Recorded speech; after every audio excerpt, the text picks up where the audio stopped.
इमरान खान ने अपने 4 साला टेन्योर में सबसे ज़्यादा जो दौरे किए वो सऊदी अरब के थे और तकरीबन 9 के करीब दौरे किए और उनको काफ़ी रिस्पांस मिला, उनको काफ़ी प्रोटोकॉल भी मिला। कई जगहों पे शहज़ादा मोहम्मद बिन सलमान ने खुद गाड़ी ड्राइव करके उसको लेके आए थे एयरपोर्ट से।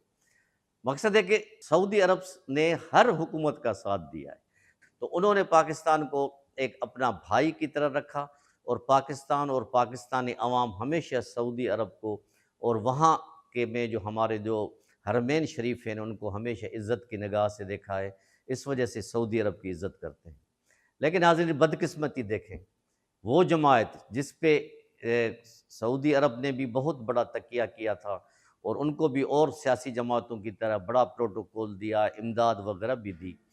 उनकी अहलिया बुशरा साहिबा ने जो ये 2 दिन पहले